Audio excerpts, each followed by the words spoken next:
You're listening to Release Your Resistance with Bex Beltran, Episode 12.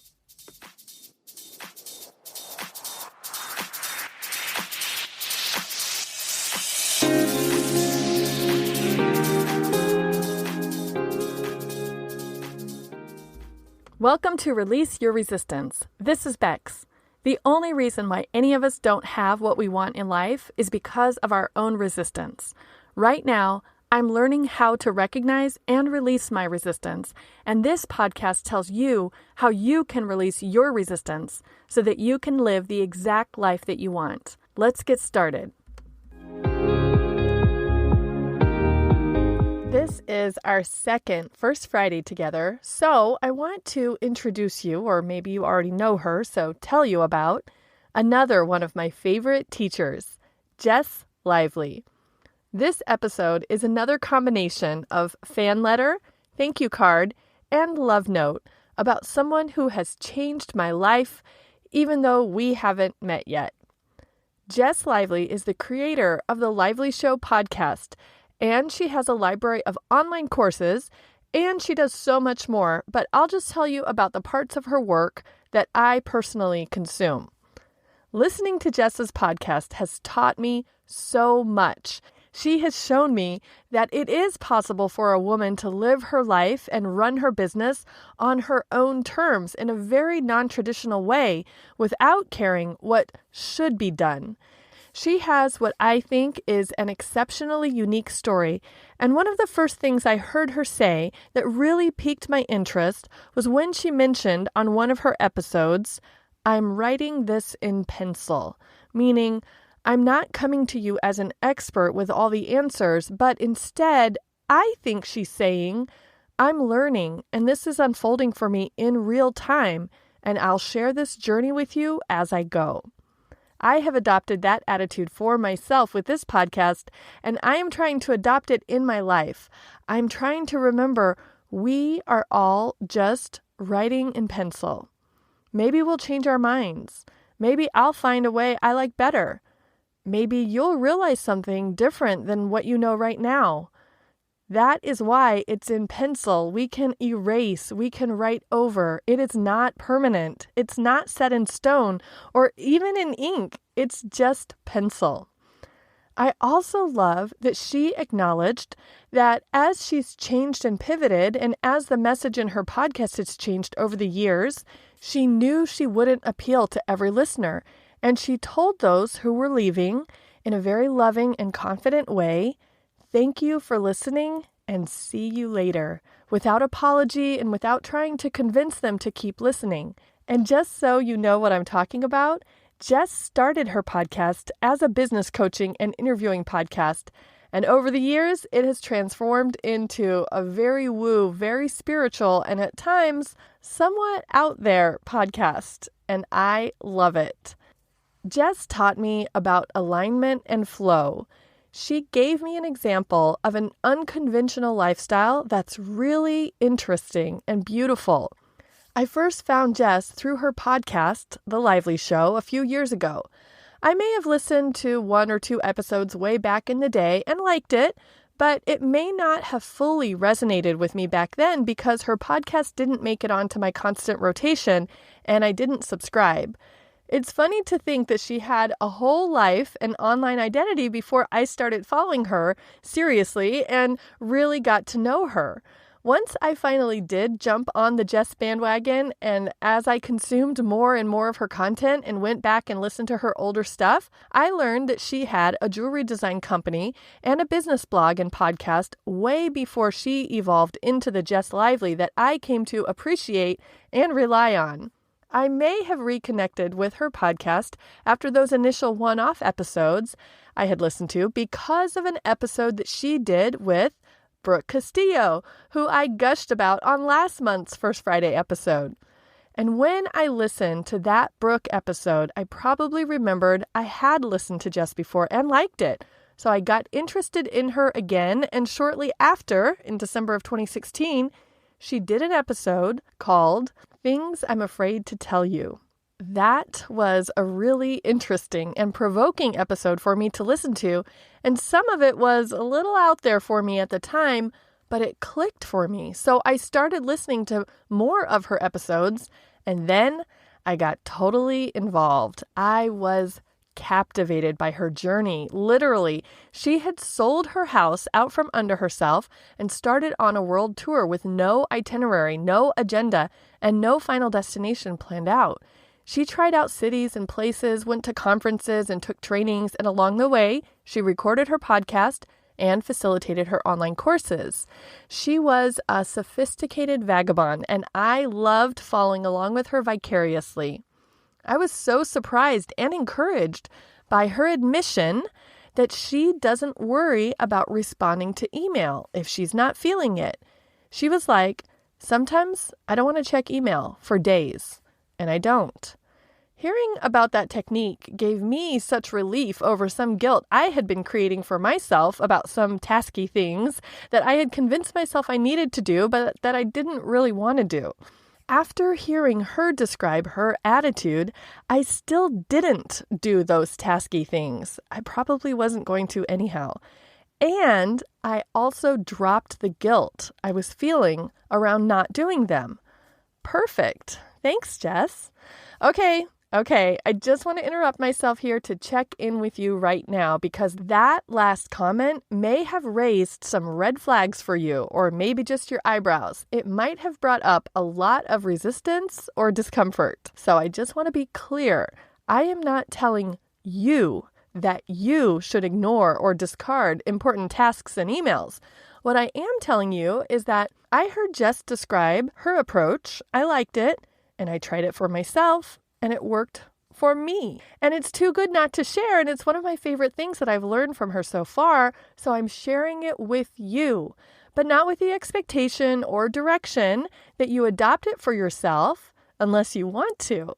And if this did bring up anything for you and you want to share it with me, send me an email. I might just be curious to read it. Okay, back to my fan mail for Jess. How do I consume her content? I have been a regular listener of her podcast for a few years now. I enrolled in the last live run of her online program called Flow with Intention Online, and I loved it. And I am in a corresponding Facebook group with other members of that last class, so we talk about all things Jess and Jess adjacent. I also follow her on Instagram when I do decide to wander onto Instagram, which hasn't been very often, but it is increasing now with this podcast. So if you don't follow me yet, please check me out. And there are a few endearing little details that I love so much about Jess. I love that she named her houseplants. She inspired me to do the same. So for a while, I had 2 succulents, Pinky and Spiky, but I'm not a gardener and I don't have a green thumb. So unfortunately, even though they were low maintenance, they did not thrive with me as their caretaker. Rest in peace, Pinky and Spiky. Jess loves metaphors too, so that's a plus. But sometimes her metaphors are a little weird to me.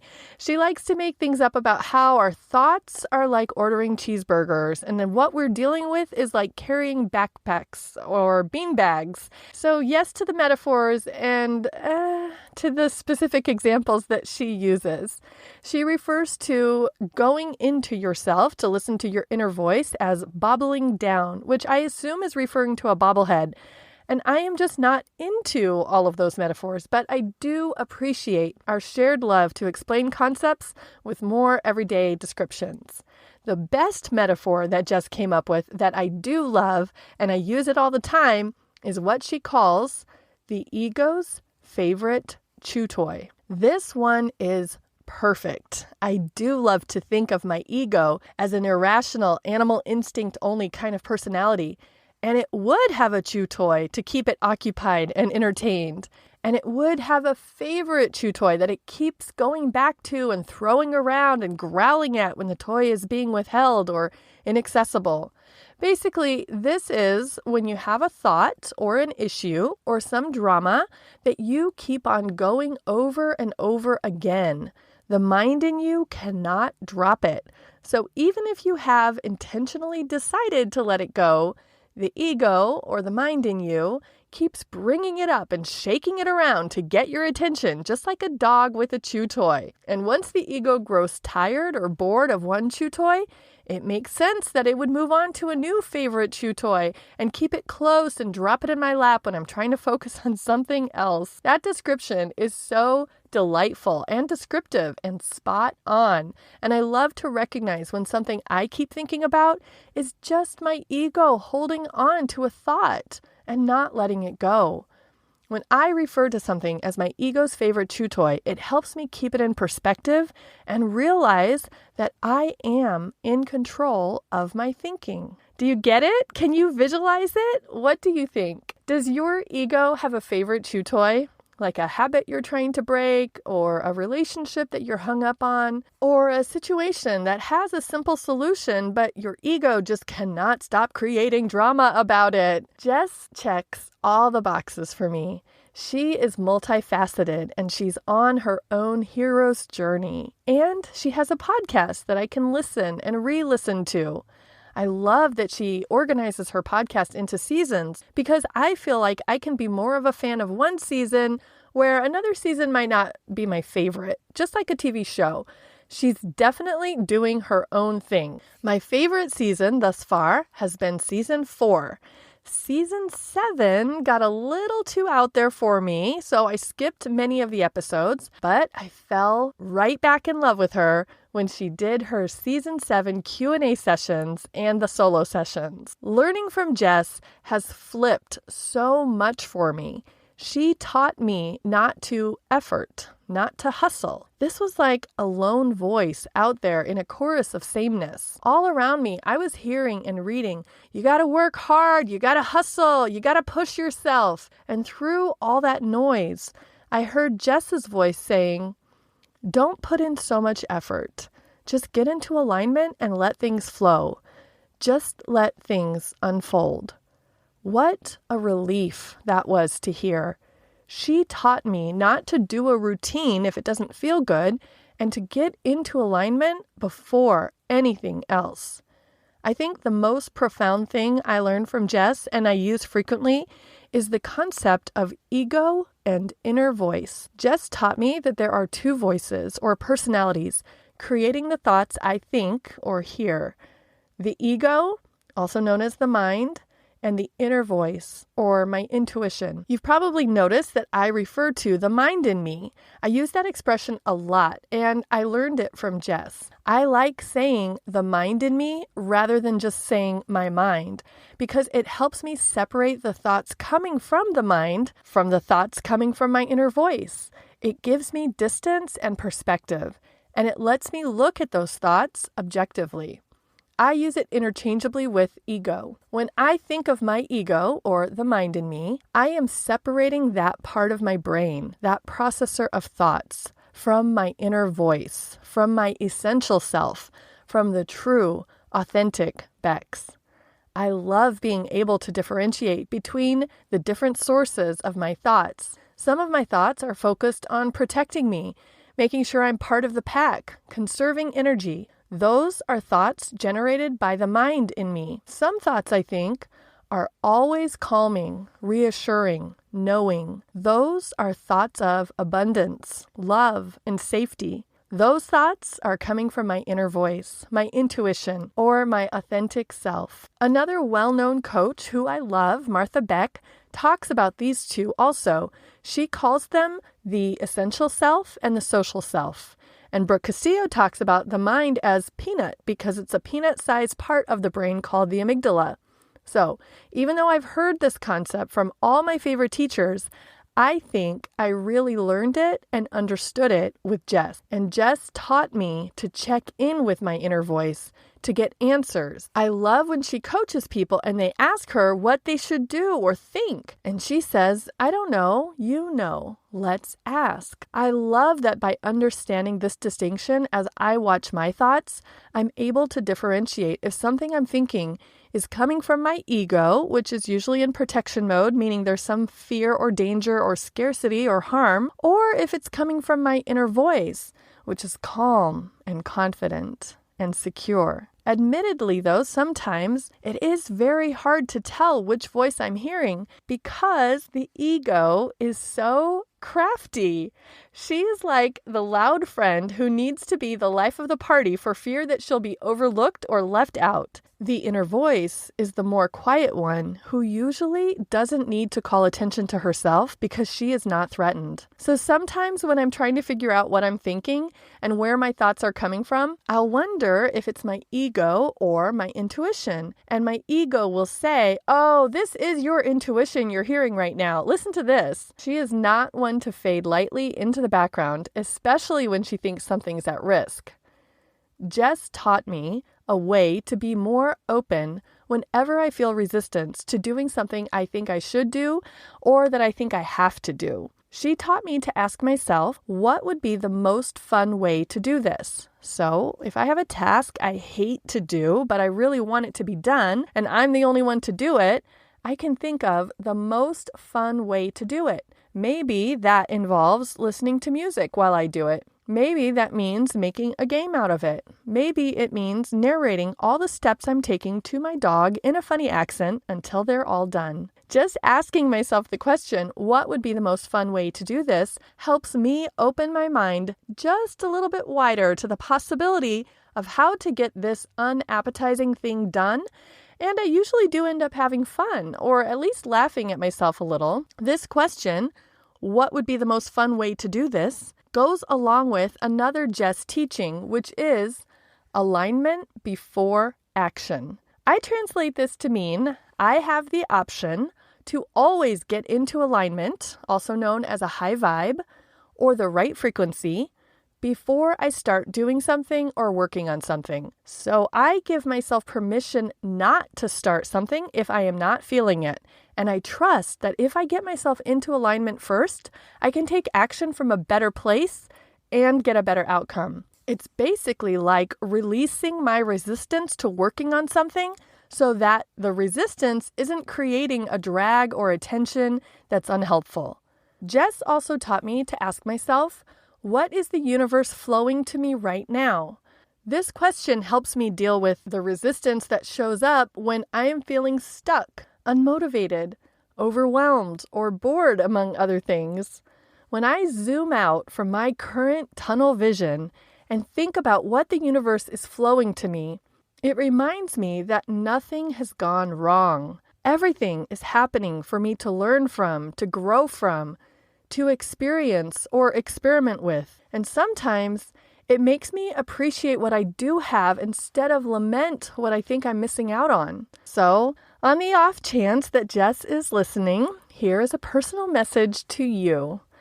Jess, thank you so much for sharing your journey. I really believe my life is better because of listening to you and your adventures and thoughts, teachings, and advice. And I want you to know that it has not fallen on deaf ears. I have implemented what you've taught me. I frequently say, happy, thank you, more please. I frequently ask myself, what's the most fun way I can do this? And I love the release of guilt and obligation that I learned from you. I was carrying around so many unnecessary shoulds, and you showed me I don't need to. Thank you for that. Thanks also for spending so much time teaching me to tune into my intuition and giving me so many examples so I would know what it sounds like. As much as I love listening to your advice, because of you, I know I can tap into and listen to my own advice, and it is so helpful and loving and specific to me. Thank you for that beautiful awareness. So this Friday, I wanted to introduce you, my listening friend, to one of my favorite teachers, Jess Lively. As I mentioned before, because I was in Jess's online course, I am part of an amazing Facebook group full of my people. I've made connections with practice coaching clients and other Jess fans. So if any of you are listening, hi, fellow flower. If you've never heard of Jess before, I hope you check out her podcast. I recommend starting with Things I'm Afraid to Tell You. And I trust that if you let your intuition guide you to her podcast, you will choose the perfect episode for you to start with. If you are already a fan, let's geek out together. What did you learn from Jess? What's your favorite season of the podcast? Email me at hi@bexby.org and let me know. If you're one of my favorites, I borrowed the concept from Jess in the email I sent you this week about this episode. I have recorded a little 5-minute video for you this week. It's a mini version of Things I'm Afraid to Tell You, and it's all about me. The only place to find that video is in your email. Unless you're a hacker or you have some crazy internet detective skills, then you can probably find it pretty easily. So if you're not on my email list yet, and if you want to join, just go to my website at bexb.org and look for the button that says Favorites, and you can sign up there. In the next episode, I am going to tell you about my favorite mantras. These are thoughts and phrases that I repeat to myself or call upon in circumstances to keep my thinking intentional. I cannot wait to share them with you.